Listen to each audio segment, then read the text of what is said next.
ऐसी करुणा की कि उनके स्पर्श से हम सब जुड़ सकते हैं। एक तो भी जगह ऐसी बताओ जिसमें डायरेक्ट स्पर्श है, बहुत कम, नहीं के बरोबर है। तो अभिषेक का जो विधान है वो ऑलरेडी कल्याण का विधान है। अभिषेक का विधान कल्याण का विधान है। परमात्मा के जन्माभिषेक होते हैं तो उसका एक माहौल होता है, लेकिन ये कल्याण की उपासना करने वाले कौन है?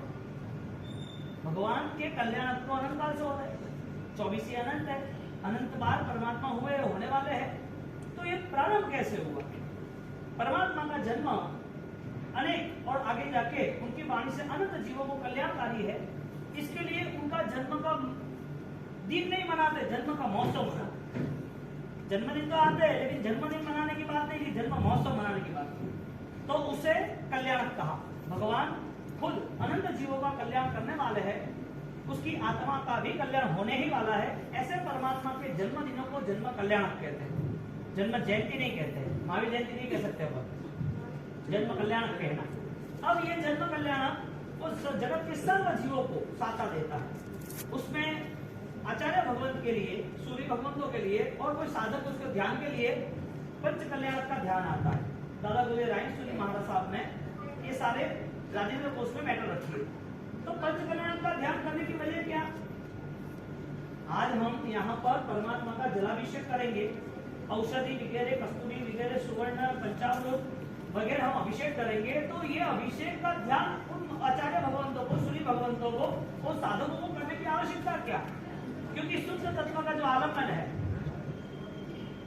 जो शुद्ध तत्व का आलम्बन है, वो शुद्ध तत्व का आलम्बन हर बार उनके विचारों में रहता है। इसके लिए वो 6 महीना, 8 महीना दादा गुरुदेव राय सूर्य महाराज ने अरिहंत का ध्यान 8 अट्ठाई करके कंटिन्यूटी किया। कितनी? 8 अट्ठाई। और उसके साथ साथ 8 अट्ठाई जैसे हो गई तो 8 अट्ठाई के साथ गुरु महाराज ने जालोर जिले में भी इतनी ही आराधना की, उतना ही ध्यान किया।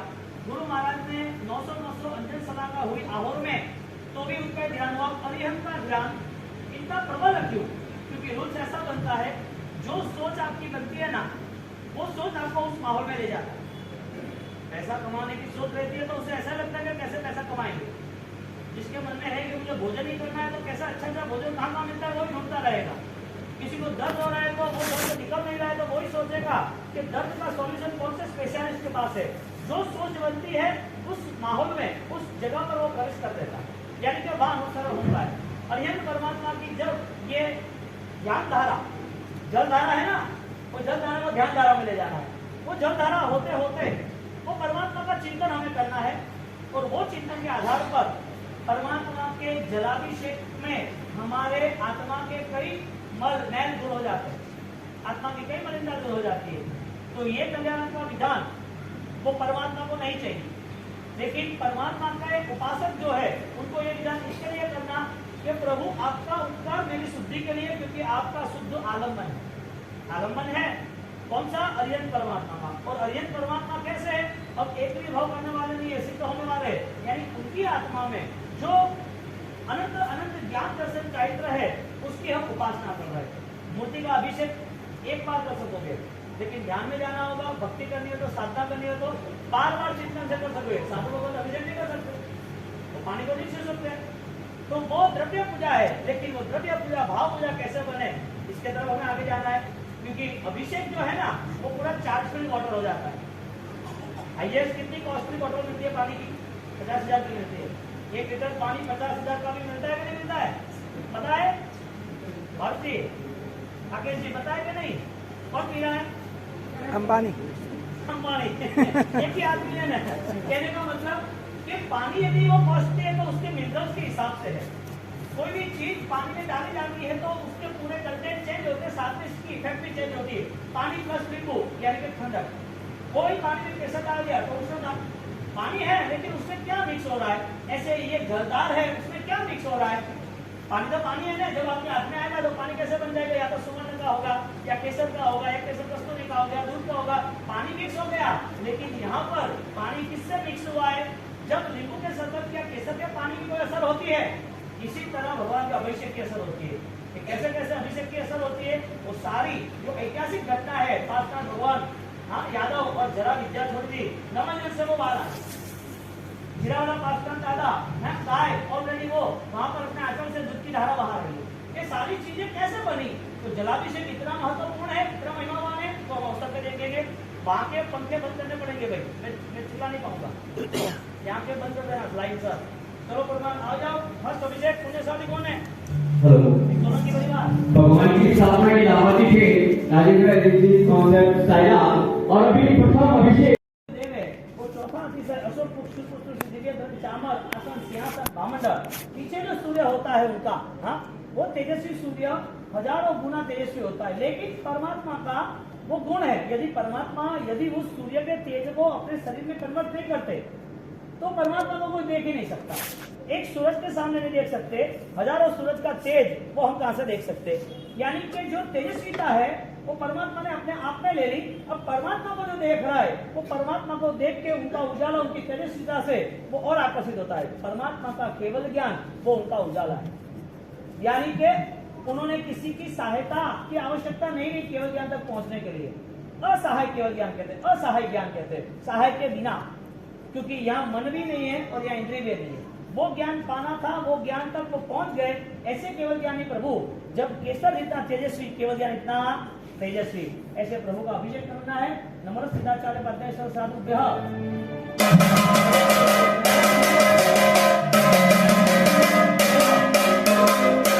जल पूजा जुगते करो, जल पूजा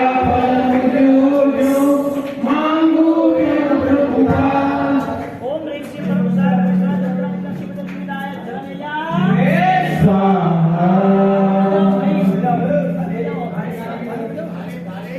मेरु शिखर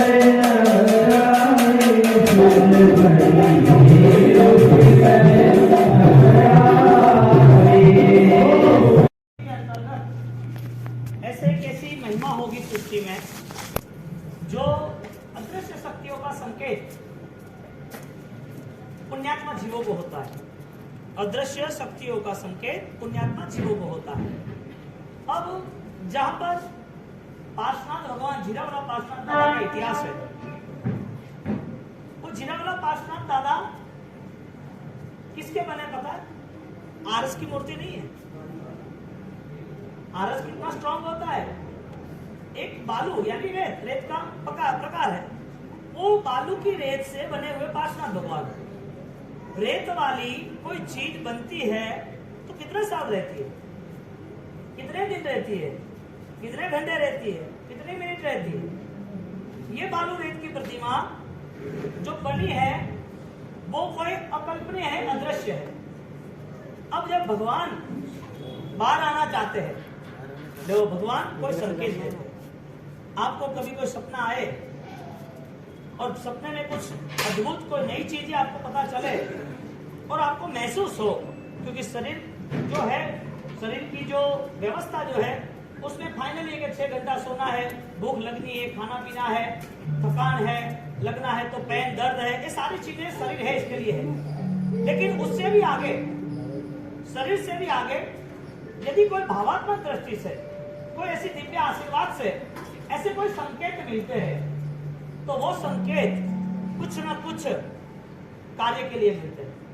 यानी कि सपने में भी भगवान आना, सपने में भी शुभ संकेत, सुखमंत्री साधन आना, वो सामान्य जीवों के लिए बहुत कम है। ज्यादातर लोगों को भय सताता है, संसार की चिंताओं, जवाबदारियां, और कुछ भी ना हो तो खुद अपने आप टेंशन लेके वो दर्द में रहते हैं।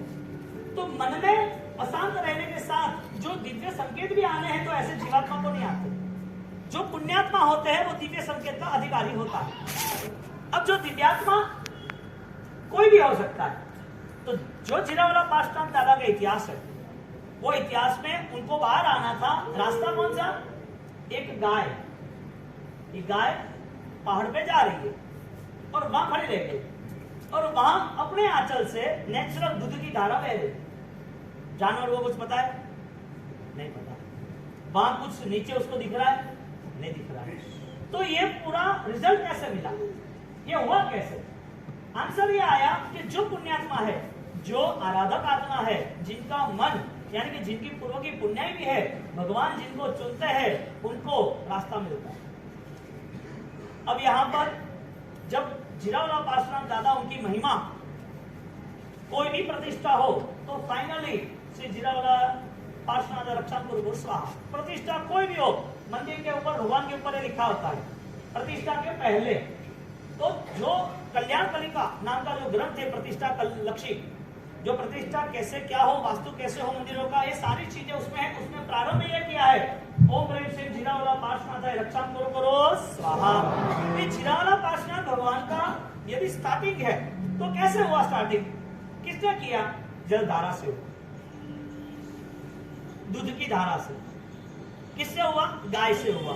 जो गाय थी वहां खड़ी रह गई तो अपने आंचल से, तो ये ऑटोमेटिक तो हो नहीं सकता ना, वो गोवाला वो आंचल से दूध निकालता है तो दूध निकलता है। अब गाय ऑलरेडी बछड़ा होता है तो दूध निकलता है। अब बछड़ा ऑलरेडी है भी नहीं, गाय ऑलरेडी जा रही है, कोई गोवाला नहीं है, तो ये दूध की धारा किसके ऊपर? हाँ, ये आंचल में से दूध निकला कैसे? वहां कोई मैग्नेटिक फोर्स तो था नहीं। यहां पर बात यह आ रही है कि परमात्मा का जन्म वो संकेत है।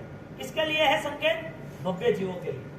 परमात्मा का जन्म इस सर्व पृथ्वी के यानी कि 14 राज्यों के जीवों को बलिदान देता है। तो यहाँ एक वाक्य लिखा है, नारका अपि मोदन्ते यस्य कल्याण परमेशु।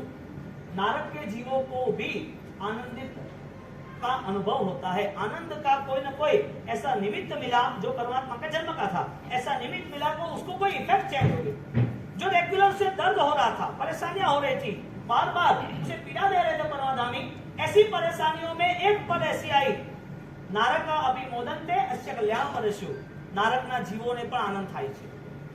बात ऐसी लिखी है, ये जन्म जो कुछ करता नहीं है, खाली इस पृथ्वी पर अवतरण है, एक इंसान का देह है, इंसान का देह पृथ्वी पर अवतरित हो रहा है और उस देह को लेके पूरी कायनात उत्साहित, पूरी कायनात बदलाव, पूरी कायनात में रोशनी, ये कैसे हुआ? जवाब है इसका परम पुण्य का जिसका उदय है और जिसके सहारे दूसरे अनंतों को कोई ना कोई निमित्त मिलकर तरने की भावना होने वाली है, अपने आप को कहीं ना कहीं सही रास्ते चुनने वाले हैं, बहुत सारे दुखों से मुक्ति मिलने वाली है, ऐसे परमात्मा का जन्म होता है। यानी ऐसे जीवों को परमात्मा कहते हैं। और ये जब जन्म हुआ, इंद्र महाराजा लेके गए, नरक के जीव राजी है, पूरे मगध सम्राट में, पूरे क्षत्रिय कुल में आनंद छाया है। एक जन्म राज दुलारो दुनिया नो तारणहारो, क्या बात की? परमात्मा का जन्म हुआ और वो सब लोग आनंदित हो गए, पूरे राज्य में खुशियां छा गई। और ये परमात्मा का जन्म, देवलोक के देव वहां पर उनको मेरू पर्वत पर ले जा रहे, 1 लाख योजन, कितना योजन की बात है, किलोमीटर की बात नहीं, मल्टीप्लाई ज्यादा है, 1 लाख योजन के ऊपर और पूरा गोल्डन सोने का, और वहां परमात्मा के ऐसे जन्म कल्याण का अभिषेक बना रहे इंद्र महाराजा। जो इंद्र महाराजा की संपत्ति अनाप शनाप है, जो इंद्र महाराजा के अंडर में करोड़ों देवी देवता है, जो इंद्र महाराजा वो अपने सुख को त्याग करने का मन नहीं बना रहा है, वो सुख में रह रहा है, आसक्त नहीं है लेकिन रह रहा है, वो सुख के सामने जब परमात्मा का अनुभव करना है, परमात्मा के अभिषेक करने हैं, तो वो अभिषेक की मस्ती में वो जाने के लिए राजी होते हैं। सब कुछ एक तरफ और परमात्मा की ही आराधना और परमात्मा ही केंद्रवर्ती। एक भव्य जीव है, उसे पता चला है कि दिव्य संकेत मिलता है तो वो अनुसरण करता है। एक भव्य जीव उसकी भव्यता भव्य बढ़ाने के लिए वो संकेत को पूरा करता है। संकेत मिलता है वो अलग बात है, संकेत को पूरा करता है वो अलग बात है। यानी कि हमारे मन में जैसे जैसे ओम ह्रीं श्रीं अरहं नमः कंटिन्यूटी होता जाएगा, वो अरहं का सानिध्य, वो अरहं का रूप प्रकट कर देंगे, अरहं का रूप प्रकट कर लेंगे। एक बार एक पुण्यशाली मिले कि बाबू मैंने तपनी भावना नहीं बहती, तो क्या तप करना है? तो बाबू यात्रा उपवास करना है कि मुझे तपनी भावना नहीं बहती क्या? मैंने बोला मुझे पक्का पता है कि आपने माला नहीं गिनी अरहं की, तो हाँ माला नहीं। इसका मतलब यह हुआ कि 3 दिन आप माला गिनो, आपको भाव हो ही जाएंगे। ये अरहं की आराधना करने वाला जीवात्मा यदि जो कॉन्सेप्ट बनाता है तो वो कॉन्सेप्ट परियत पूरा करते हैं। एक जीरावला पार्श्वनाथ भगवान वो रेणु के यानी कि मिट्टी के बालू के बने हैं और वो गाय को संकेत दे रहे हैं, गाय वहां पर अपने दूध की धारा बहा रहे हैं और वहां संकेत को समझने वाले पुण्यशाली वो सोच रहे हैं कि ऐसे तो होता नहीं है, सडनली तो ये होता नहीं है, क्या हुआ, क्या है, कैसे है, और वहां चेक करने से पता चला कि यहाँ तो परमात्मा विराजमान है। ऐसे बहुत ही कम पुण्यशाली जीव है जो परमात्मा के नजदीक आ सकते हैं, परमात्मा को समझ सकते हैं। तो ये जीरावला पार्श्वनाथ दादा अभिषेक को लेके संकेत दिए, हमारे जीवन में निश्चित रूप से परमात्मा का अभिषेक होना ही चाहिए। सुबह परमात्मा का अभिषेक करो या अष्टप्रकारी पूजा चालू करो। परमात्मा को चंदन पूजा करके, पुष्प चढ़ा के, धूप दीपक करके, साथिया करके निकल नहीं आना। अधूरी पूजा नहीं करनी, आठों आठ पूजा पूरी करनी। लेट हो रहा है, अपने आप अपने छोटे भगवान लेकर बैठ जाओ। और आपको सेट नहीं हो रहा है तो घर मंदिर बना लो, अपने आप जब भी करना हो कर लेना। घर मंदिर बन गया राजू भाई, तो आपको कौन बोलेगा 12 बजे करो, 2 बजे करो, 3 बजे करो। कहीं बाहर गए हो तो सूर्यास्त के पहले भी कर सकते हैं। मेरे भगवान का अभिषेक रुकना नहीं चाहिए, क्योंकि अभिषेक पूजा, परमात्मा का जन्म होना, वो बहुत बड़ी इस पृथ्वी की भावुक यानी कि प्रभाव घटना है। और परमात्मा का जन्म हुआ तो ये जन्म हुआ तो सब लोग उनके पीछे इसके लिए आए हैं, इनका उत्सव इसके लिए मना रहे हैं, उनकी भक्ति में इसके लगे हैं कि ये आत्मा भी पृथ्वी पे रहने वाला नहीं है, ये उनका अंतिम जन्म है। अंतिम जन्म के नाते वो हमें सिर्फ जन्म कल्याण के कुछ ही समय के लिए उनके पास रहने देने हैं। साधु बनेंगे, साधना करेंगे तो उनके पास रहना नहीं मिलेगा। उनका कल्याण पूजाना मनाना है तो कुछ समय के लिए जन्म है, कुछ समय के लिए दीक्षा है, कुछ समय के लिए च्यवन है, कुछ समय के लिए निर्वाण है। बाद में तो वो भी नहीं दिखेंगे। आज मुझे जो देहधारी परमात्मा मिले हैं, वो देहधारी परमात्मा आज मैं अभिषेक करूं तो मेरा अभिषेक कैसा होना चाहिए? कुछ समय के लिए है। आपको एक कॉमन बात है कि आपकी ऑलरेडी टिकट लेनी है आपको, और टिकट में आपका नंबर नहीं आ रहा है, ऑलरेडी वेटिंग में है या कुछ भी है, और आपको लगे कि अभी इतना है, और आधे घंटे में अपना नंबर आ जाएगा, कितना अच्छा। 10 दिन से सोच रहे हो और फाइनली टिकट में नंबर आ गया तो चलो अच्छा हुआ, काम हो गया। देवलोक के देव चांस खोजते हैं इंद्र महाराजा, और इंद्र महाराजा सोचते हैं कि भक्ति का लाभ मुझे कुछ समय के लिए मिला है तो बेमिसाल भक्ति ना करूं, भक्ति में कमी क्यों रखो। दूसरा अभिषेक करना है पुण्यशाली स्वर्ण जल, सोने का जल, सुवर्ण जल, जो सुवर्ण शुद्धि है, जो सुवर्ण मूल्यवान है, जो सुवर्ण पीला कलर है, और पीला कलर वो सूचक है आचार्य पद का। पीला कलर सूचक है आचार्य पद का, यानी कि आचार का, यानी कि आचार मूल्यवान होते हैं क्योंकि उसके पालने वाले कम होते हैं। और यदि आचार जो पालन करते हैं तो वो आचार पालन की श्रेष्ठता उसके विचारों से आती है। तो आचार जब पालन होता है तो विचारों के बिना नहीं होता है। तो ऐसे आचार पालन की बहुत अच्छी सी। दूसरा अभिषेक केशर, अरे सुवर्ण जल का, आनंद से मस्ती से झूमो, परमात्मा के करीब जुड़ने का प्रयत्न करो। सुवर्ण जल, दूसरा अभिषेक सुवर्ण जल के लाभार्थी है विमल मार्केटिंग इलेक्ट्रिकल्स, श्रीमान सा रमेश जी, श्रेमन जी सोलंकी, विमल इलेक्ट्रिकल्स। कंटिन्यूटी अभिषेक चालू ही रखना, हाँ ना? खाली बजाओ। हाँ थाली बजानी है ना, अब बजाना। यहाँ से कुछ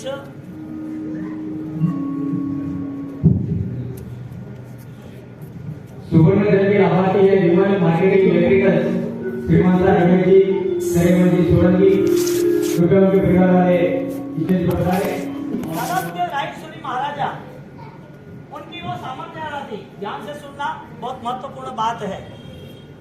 दादा गुरुदेव रायसुरी महाराजा, उनकी आध्यात्मिक स्थिति इतनी जबरदस्त थी कि वो कुछ भी चीजों को जल्दी से कवर कर सकते थे, यानी कि उनके ध्यान में आ जाता, उनके विचारों में वो चीज तुरंत ध्यान में आ जाती। अब गुरु महाराज वो जा रहे जंगलों में, तो वो जंगलों में जाते हैं और जंगलों में जो वनस्पतियों की भाषा है उनको पता चलती है। ये भाषा योगियों के लिए सामान्य है, संसारियों के लिए कठिन से कठिन है, क्योंकि योगियों का जीवन, महायोगी का जीवन ऐसे ही कुदरत के सहारे व्यतीत होता है और वो कुदरत के साथ अपनी साधनाओं को आगे ले जाता है। अब यहाँ पर जब ये वृक्षों से, वनस्पतियों से गुरु महाराज खुद बात करते हैं, यानी कि परिभाषा पता है, तो गुरु महाराज की जंगल की साधना है। 8 अट्ठाई कहाँ की उन्होंने की, कहाँ की की हाँ चामुंड वन में। तो वन में गुरु महाराज रुके 64 दिन वन में रुके। तो वन में वो रुके तो आसपास की वनस्पतियों का क्या हुआ? एक अच्छी सी बात आती है परमात्मा के बर्तन में, यानी कि परमात्मा के इतिहास में। वो कह रहे हैं कि जारे तमोने जयमने जोया हसे थे धन्य से।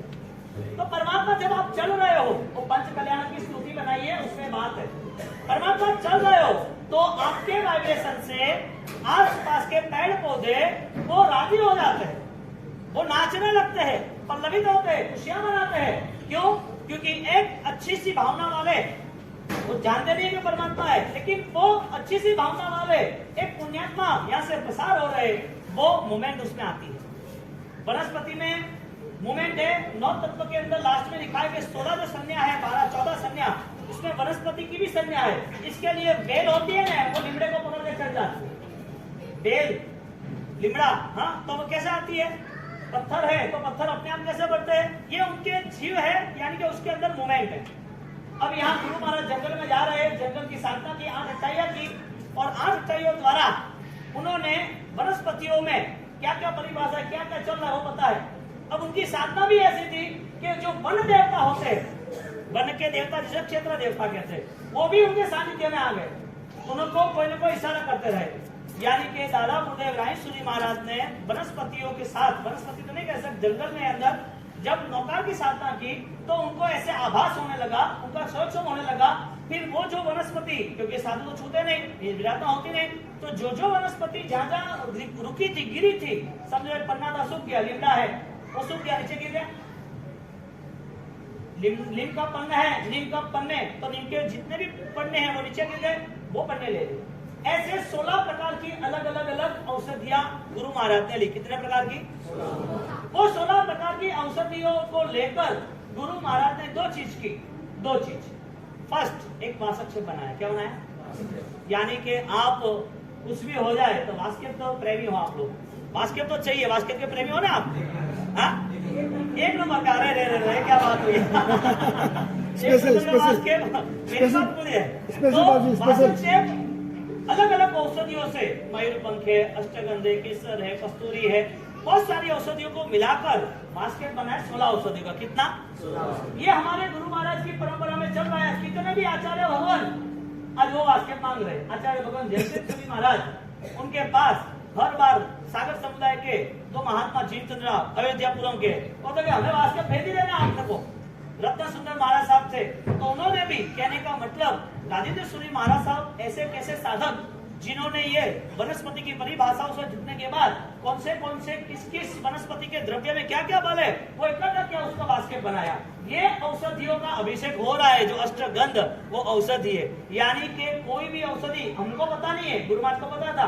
आज जो अभिषेक हो रहा है परमात्मा के, ये पूरा पानी चार्ज फिल हो जाता है। मैंने बोला था ना उस दिन, पानी आपको घर पे छान देना है। आप तो बोतल नहीं लाई है, रह गई है, भूल गए बोतल लाने का पानी का। तो कहने का मतलब कि औषधियों का अभिषेक होता है। तो आपने कभी किया है? ज्यादातर नहीं हुआ, कभी यहाँ लाभ लिया हो या कोई 18 अभिषेक हो तो करते हैं। कभी भी परमात्मा के अभिषेक हो और परमात्मा की जो कोई विधि विधान की बात हो तो तुरंत जुट जाना। आपको लगेगा कि अभी इतने घंटे कैसे बैठना, क्या करना, ये सारे बहुत इफेक्टिव है, चार्ज फील्ड है। जैसे अभिषेक का पानी नॉर्मल होता है, लेकिन पानी जो परमात्मा के पास से, परमात्मा के देह से गुजरता है और वो परमात्मा का पानी नहीं रहता है, क्या बन जाता है? नवर जल। क्या बनता है? नवर जल बोलते हैं ना अपन, वो नवर जल बोलते हैं, वो पूरा चार्ज फील्ड बन जाता है। और चार्ज फील्ड बन जाता है। ऐसे कई प्रसंग है जिन लोगों को आंखें दिखता नहीं था। एक साधु जी भगवान पालिताना, उनकी आंख कमजोर हो गई थी, चली गई, ऐसे ही थी। उनको एक ही श्रद्धा है कि मैं मेरे भगवान का नवजन लगाऊंगी, मुझे परमात्मा दिखेंगे। अभी उनको तो कोई स्वार्थ नहीं था नवजन से, उनको तो क्या काम था? स्वाध्याय करना है और मेरे परमात्मा जो है वो परमात्मा को देखना है। तो भगवान का अभिषेक ऊपर दादा का होता था पालिताना में, और नीचे वो उनके साधु जी या कोई पुजारी लेके आता था, तो वो लेके आता, शाम को आ जाता और आके वो सीधा नवजन चढ़ा देते।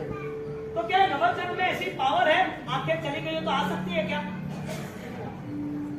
नवजन में ऐसी शक्ति है कि जिसको दिखना बंद हो गया हो, डॉक्टर ने मना कर दिया हो, आंख की नसें सूख गई हो, वो नसें वापस एक्टिवेट हो सकती है, वो देख सकते हैं, विजन क्लियर हो सकता है, पॉसिबल है, क्योंकि ये अचिंत्य चिंतामणि अरिहंत परमात्मा का बल अद्भुत है। और वो अरिहंत परमात्मा की साधना जिंदगी भगवत की, वो अमरता के करीब आ गए।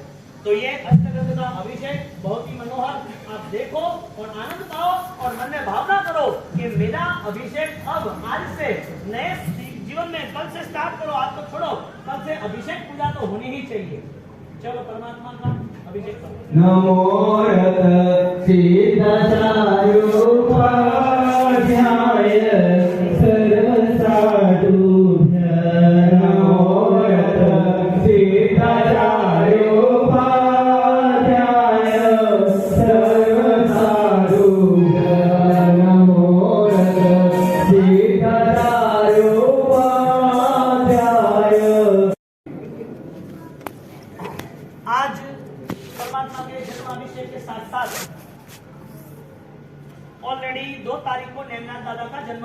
कल्याण आ रहा है। जो जगत के दो यानी कि नेमिनाथ दादा और आदिनाथ दादा, दो बड़े बड़े तीर्थ, हाँ, जिनकी भव्यता जब भी हम सुने तब आनंदी होते हैं, वो नेमिनाथ दादा का तीर्थ, नेमिनाथ दादा का कल्याण और उस तीर्थ को सुरक्षित करने वाले महान आत्माएं, उनकी पूरी बात यानी कि वहां पर पांचम के दिन पूरा परमात्मा मय का महोत्सव बनेगा। तो पांचम के दिन नेमिनाथ भगवान के माता पिता जो बनेंगे, शिवा देवी समुद्र विजय, हाँ, वो माता पिता और उसके साथ साथ शिवा देवी का थाल 56 मिठाई, कितनी 56, शिवा देवी का थाल 56 भोग, चांदी का थाल होगा, चांदी की वाटियां होगी और उसमें सब मिठाइयां होगी। और भगवान के जन्म कल्याण पर हम इतने भाव से परमात्मा के चरणों में रखेंगे कि परमात्मा आपका आज का जन्म नेमिनाथ दादा बहुत सारे जीवों के लिए उपकारी इसके लिए रहा कि आप संसार में करीब आ गए थे, शादी के मंडप पर आ गए थे, लेकिन संसार से मुक्त होने के साथ साथ सारे जीवों की जीव दया सोची, उस जीवों की रक्षा सोची, आप वापिस आए और इतिहास ऐसा बना कि इतिहास में आपके पीछे पीछे राजुल भी आए और वो राजुल आई और परमात्मा आपके सानिध्य में उसका भी कल्याण हुआ। ऐसे नेमिनाथ दादा जो महातीर्थ गिरनार जिनके नाथ है, जिस तीर्थ की रक्षा के लिए पेथड़ मंत्री ने 3 दिन उपवास किए, जब तक पैसा न भरा है तब तक मैं यहाँ बैठा रहूंगा, तीर्थ की माला पहनाई, तीर्थ में कहीं भी उन्होंने अपना उत्तरदायित्व कम नहीं निभाया, संपूर्ण निभाया, पैसा भर दिया। 56 घड़ी सोनू, क्या बोलते हैं उसका पूरा काउंट डाउन है, 56 घड़ी का 11,000 किलो सोना होता है। कितना होता है? इतना सोना सिर्फ और सिर्फ परमात्मा के लिए, जो पेथड़ के पास कुछ भी नहीं था, फटे टूटे कपड़े में पीछे बैठते थे और वो कपड़े में बैठने के बाद भगवान ने कहा कि तू कितना पैसा धर्म में खर्च करने वाला है, कि महाराज साहब मेरे पास तो कुछ है ही नहीं, मेरा भाग्य भी नहीं है, आज भी मैं मेरा कपड़ा, फटा हुआ कपड़ा, टूटा हुआ कपड़ा पहन के बैठा हूँ, मेरे पास सोने की नहीं चांदी की एक गिनी, हाँ, चांदी का एक कॉइन भी आ जाए तो भी मैं भाग्यवान। तो फिर भी तू शासन के लिए क्या करेगा वो बता। आप बोलेगा वो करूंगा। पेथड़ मंत्री को बोला कि भाई तू शासन के लिए और कितना, तो बोला चांदी की गिनी, सोने की गिनी, 1 किलो सोना, 2 किलो सोना। तो आश्चर्य बात है कि पॉसिबल ही नहीं है, मेरे पास कहां से आएगा। लेकिन ज्ञानी गुरु भगवान उसने उनका लकीर देख लिया और समझा दिया कि भाई ये काम तेरे हाथों से होना चाहिए। और जैसे उसने हाँ बोला, भाग्य ने उसका साथ दिया। मना बोलता तो भाग्य भी पिछड़ जाता ना। गुरु वचन तहत्ती, हाँ, गुरु ने आदेश दिया, तहत्ती करके स्वीकार लिया और वो भाग्य उसका बलवान हो गया। और यहाँ पर वो पेथड़ मंत्री 3 बच्चों को लेके आ रहे, कुछ भी नहीं है, नीचे आसमान ऊपर जमीन, 3 दिन से खाया नहीं और उनका भाग्य उसको साथ देने लगा। क्षेत्र परिवर्तन, भाग्य परिवर्तन और पेथड़ मंत्री बने। मंत्री में से लाखों करोड़ों सोने मोहर के साथ वो आगे बढ़ते रहे। जो शासन ने दिया वो शासन को दिया, 11,000 किलो सोना। वो पेथड़ मंत्री बनेंगे, उसके साथ शिवा देवी के माता पिता बनेंगे और एक बड़ा सा थाल, यहाँ चांदी के थालों 5-7 चांदी के थाल, उसमें 56 मिठाई, 56 भोग। वो सारे आपको बनाने हैं कि नहीं? बनाने हैं ना? हाँ। तो नेमिनाथ भगवान का वो विशिष्ट कल्याण, हम भगवान की स्थापना करेंगे और स्थापना के साथ साथ सारा माहौल तैयार हो जाएगा और ऐतिहासिक घटनाओं के साथ जुड़ेंगे। तो उनकी रूपरेखा आ जाओ। बड़े भगवान की जय, बड़े श्रीमती राजेश्वर साहब की जय, बड़े सम्राट आचार्य श्रीमती जी जैसे श्रीमती साहब के चरणों में और दूसरा महोदय वर्तमान बेटा के आचार्य नित्य श्रीमती साहब एवं आचार्य सियारा के अंदर जब परमात्मा का अभिषेक हुआ सुधीनाथ भगवान का, और वो अभिषेक के बाद नौकर महामंत्र ओम ह्रीं श्रीं परम नमः गुरु महाराज का जाप, वो सारा वास्त्र तैयार करके अभिषेक करने के बाद वो पानी छाट दिया। हमको पता नहीं है कि आगे क्या होने वाला है, लेकिन परमात्मा के शासन के लिए वो ऑटो सिस्टम परमात्मा नहीं करते, लेकिन परमात्मा की सेवा करने वाले देवी देवता है वो सब सेट कर देते हैं। सियारा पूरा चैप्टर सॉल्व हुआ। यहाँ पर बात पार्श्वनाथ भगवान के समय की और जरा नाम की विद्या, जिसके हिसाब से सारे के सारे सैनिक जवान हो गए। जरा एक विद्या से युद्ध के सैनिक सारे जवान हो गए। जब भगवान को पूछने जा रहे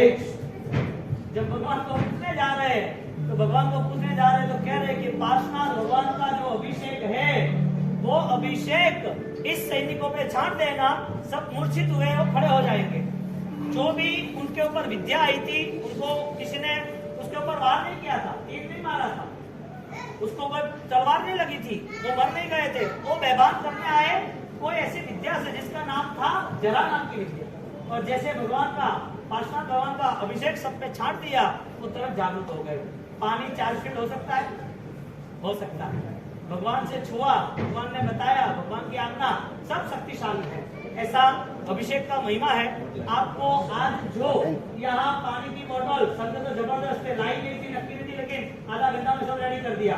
यहाँ से पानी लेके जो भी जा रहा है उसको आज और आज में ही वो पानी निपटा देना है। ध्यान रखना, 2 दिन रखना नहीं है। आज को आज ही आप छान देना पानी। अभिषेक बहुत है, 5वें अभिषेक में आ जाओ और तपस्वी जो भी है वो भी आ जाओ। चलो सिद्धि आज सेकंड फ्लोर हम गैसवा की लाभार्थी है अशोक स्टील हाउस।